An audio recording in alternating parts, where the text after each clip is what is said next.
The night was such that even the snow seemed not white, but faded, like old photographs. I stand by the window and look out at the street, where the lanterns tremble as if someone is breathing right under their glass. Lights are on in the houses, but they don't warm, they only mark that the people inside are still alive. I will tell you what happened on one such Christmas night, and I ask you to listen carefully. Words are the only thing left of that story. We lived in a house on the edge of the village, where the road ended and the forest began. The forest in December is not just trees, it's dark teeth that swallow sound. That winter, the snow lay smooth, as if someone was smoothing out a white cloth. But something stirred beneath that cloth.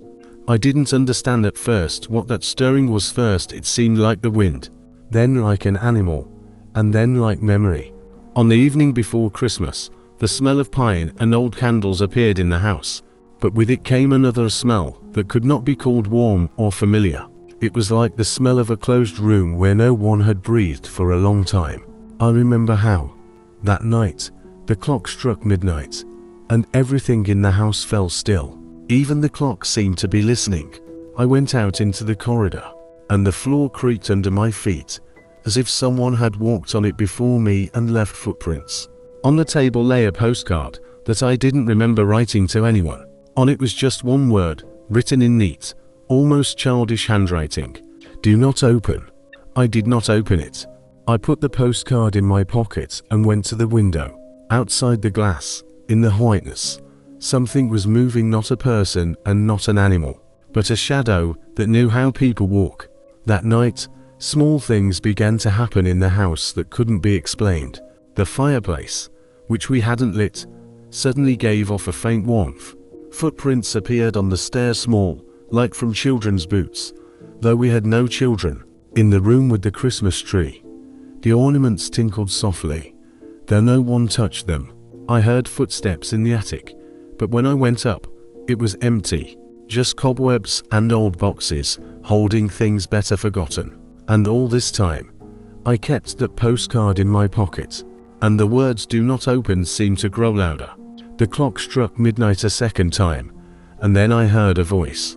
It wasn't a human voice, it came from under the floor, from the walls, as if the house itself had decided to speak. The voice whispered names. It named those who had once lived in this house, those who had died and those who had left. It named my name, and I felt something cold touch my neck. I couldn't move. The voice spoke of gifts not given, promises not kept, words spoken too late. And the longer it spoke, the clearer it became. This voice was collecting debts. I remembered an old legend my grandmother told. At Christmas, the forest returns what was taken from it. Not gold or things, it returns forgotten promises and unpaid debts. I thought it was a fairy tale to scare children from going into the forest. But that night, the forest came to us itself. The shadows at the windows grew longer, and in them I saw silhouettes not of people, but of figures that resembled those I knew, yet distorted, like a reflection in murky water. They stood and watched the house, and their eyes were empty, like old lanterns. I tried to close my eyes, but I saw a scene. Under the tree lay a gift. I had once promised my father a letter I never wrote. I saw my father open it and smile, though he had long been gone. I saw myself standing there, not giving him that letter. And the voice whispered, "Return the debt." I understood that debt isn't always money. Debt is what remains between people when they leave.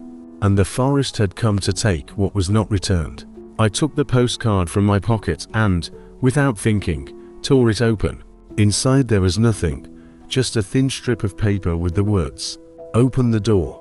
I did not open it, but the door to the house opened on its own, and cold air flew through the crack, smelling of the forest and old dreams. Through the crack came a sound: footsteps, quiet, as if someone was walking on snow, leaving no traces. I heard something whispering at the threshold, "We have come for what is yours." I walked to the door, and at that same second, all the candles in the house went out.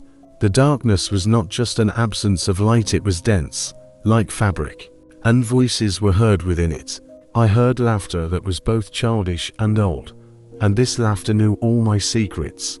I felt something pulling me outside, into the snow, into the forest, toward those silhouettes standing by the road.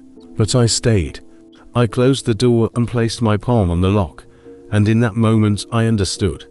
A home is not just walls. A home is the promises we make to each other. And if you haven't kept a promise, the house will not protect you.